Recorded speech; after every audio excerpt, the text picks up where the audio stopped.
जो तो कवानीन में तब्दीली की गई जिससे करप्शन पकड़ना तकरीबन नामुमकिन हो चुका है। और एक ऐसे वक्त में जब जो ट्रांसपेरेंसी इंटरनेशनल की रिपोर्ट आती है वो बताते हैं कि जी सबसे करप्ट इदारा, वैसे तो शायद कोई इदारा नहीं बचा, लेकिन सबसे करप्ट इदारा है पुलिस का, जहां से आपके कोई भी जराइम पकड़ा जाता है, पकड़ते हैं, मुकदमा दर्ज होता है और वो आगे बढ़ते हैं। जब वहीं पर ही करप्शन हो गई तो फिर आप कैसे समझ सकते हैं कि इस मुल्क से कभी करप्शन खत्म हो सकती है? सर क्या कहेंगे? देखिए, इस बात पे मुझे वो इमरान खान की बात याद आ रही है। जब अशराफिया जो इस मुल्क की एक एलीट है, रूलिंग क्लास है, जब वो करप्शन को बुरा ही नहीं समझा जाता। मैं तो हैरान हूं कि आज वर्ल्ड एंटी करप्शन डे है और बड़े बयान आ रहे हैं। जब वो जिस दिन उनका चार्ज फ्रेम होना हो, जिस दिन उन पे करोड़ों अरबों रुपए के मनी लॉन्ड्रिंग की केस हो, वो आके वजीर आजम के तौर पे ओथ ले, तो फिर अवाम तो बेशक अक्लमंद हो चुकी है, लेकिन अवाम को ये भी समझ आ जाना चाहिए कि जनाब ऐसी सूरत हाल में इस पार्लियामेंट से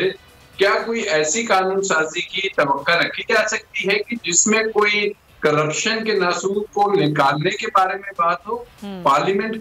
तो जो मौजूदा है उसमें आपको दस्तगीर साहब की स्टेटमेंट, गुलाम दस्तगीर की याद होगी कि हम तो आए इसीलिए हैं ताकि ये जो करप्शन के मेगा करप्शन की केस। अच्छा, राब्ता मुनक़ता हुआ है हमारा, आज मेरा बात राब्ता भी करते हैं, लेकिन ये बात बिल्कुल दुरुस्त है कि जब ऐसे लोग जो कि खुद करप्शन में मुलव्विस हों, आमिर साहब, वो कैसे इस करप्शन का खात्मा करेंगे इस मुल्क से?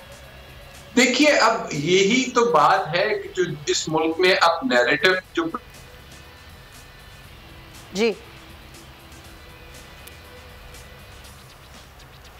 जी बैरिस्टर साहब,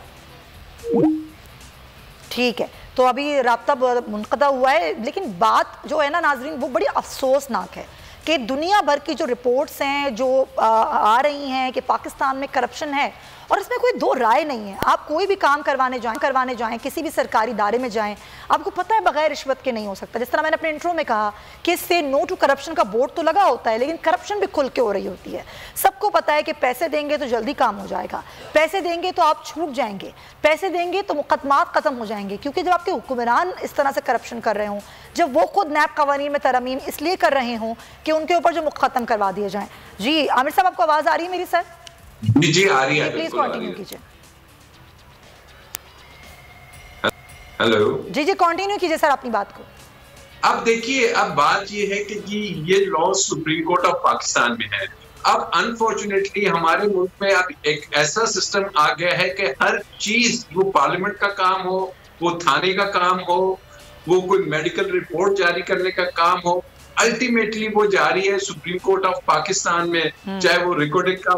मुआहदा हो, हर चीज, क्योंकि बाकी तमाम अदारे जो उनसे हैं वो ऑलमोस्ट इस स्टेज पे आ गए हैं कि हमें लगता है कि खुदा न खास्ता हम किसी फेल्ड स्टेट में तो नहीं रह रहे। ये देखिए बड़ी इंपॉर्टेंट चीजें हैं कि जब आपका सिस्टम डिलीवर ही नहीं कर पा रहा, आप ऐसे में करप्शन को कैसे खत्म कर सकते हैं कि जब कह दिया जाए कि जनाब जो इस मुल्क में कॉन्विक्ट है वो बैरूने मुल्क मजे से उन्हीं फ्लैटों में बैठे हैं जो कि कन्फिस्केट हो चुके हैं हुकूमत पाकिस्तान के हक में, और वहीं पे फिर वजीर आजम और पूरी काबीना जब जाती है और काबीना जाके बड़े इंपॉर्टेंट इश्यूज पे उनसे एडवाइस लेती है, तो फिर ऐसी सिचुएशन में सिर्फ ये तस्वर कर लेना कि कोई हमारे मुल्क से करप्शन, अब अगर करप्शन की कोई एक नहीं है कि आपने पैसे पकड़ लिए, ये करप्शन के डिफरेंट फॉर्म्स हैं कि कोई ऐसे तौर पे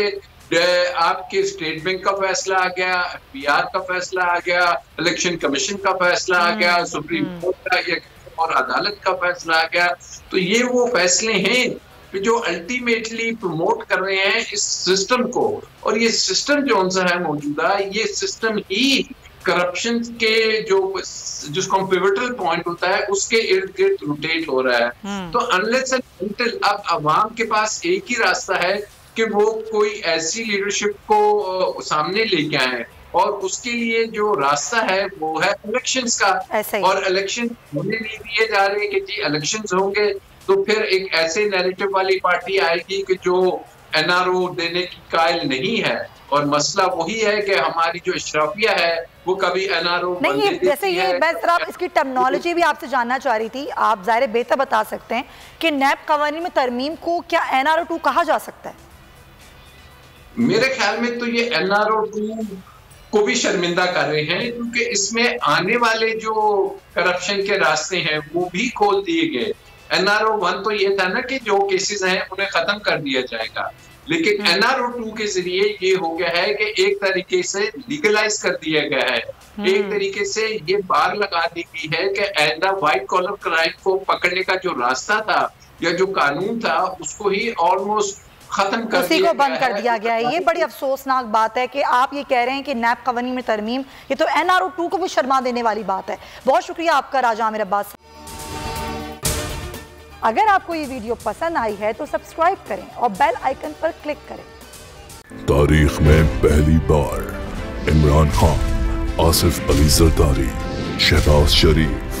मरियम नवाज, मौलाना फजल रहमान और बिलावल भुट्टो सब एक साथ चल रहे हैं सिर्फ बोल पर। सबसे ज्यादा व्यूज और सबसे ज्यादा रेटिंग के साथ बोल आज भी रहा नंबर 1 पर। सब्सक्राइब करें और बेल दबाएं ताकि कोई खबर रह न जाए।